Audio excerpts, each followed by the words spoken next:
ಕೆಲವರು ಮಂಗಳಾರತಿ ಮಾಡುವಾಗ್ಲೂ ದೇವ್ರನ್ನ ಬಿಟ್ಟು ಊರಲ್ಲೆಲ್ಲ ನೋಡ್ತಿರ್ತಾರೆ. ದೇವರನ್ನೇ ನೋಡ್ಬೇಕು. ಕೆಲವರು ಮಾಡೋರು ಎಲ್ಲೆಲ್ಲೋ ನೋಡ್ತಿರ್ತಾರೆ. ಹೆಂಗೋ ಹೋಗ್ಲಿ, ನೋಡೋರು ದೇವ್ರನ್ನ ನೋಡ್ಲಿಕ್ಕೆ ಬಂದಿರ್ತಿರಲ್ಲ, ದೇವರನ್ನ ಬಿಟ್ಟು ಇನ್ನೊಂದು ನೋಡಬಾರ್ದು. ಮಂಗಳಾರತಿ ಮಾಡುವಾಗ ಮಂಗಳಮಯವಾದ ಆರತಿಯ ಬೆಳಕಿಯಲ್ಲಿ ಆರ್ತಿಗಳು ಅಂದ್ರೆ ನಾವೇ ಆರ್ತರು, ದುಃಖದಿಂದ ಬಳಲಿದವರು.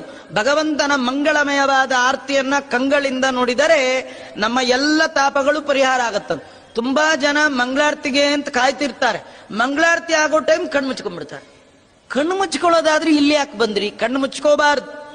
ಮಂಗಳಾರತಿ ಆಗುವಾಗ ಕಣ್ಣು ಮುಚ್ಚಬಾರ್ದು. ಕಣ್ಣನ್ನು ಚೆನ್ನಾಗಿ ಬಿಚ್ಚಿ ಕಣ್ತುಂಬಾ ಭಗವಂತನ ಮೂರ್ತಿಯನ್ನ ನೋಡ್ಕೊಳ್ಬೇಕು. ಮನೆಗೆ ಹೋದ್ಮೇಲೆ ಕಣ್ಣು ಮುಚ್ಕೋಬೇಕು. ಆಗ ನೋಡಿದ್ದರ ನೆನಪಾಗತ್ತೆ. ಇಲ್ಲಿ ಬಂದಾಗ್ಲೇ ಕಣ್ಣು ಮುಚ್ಚಿಬಿಟ್ರೆ ಮನೆಯೊಳಗೆ ಕಣ್ಣು ಬಿಚ್ಚಿ ಏನ್ ಪ್ರಯೋಜನ?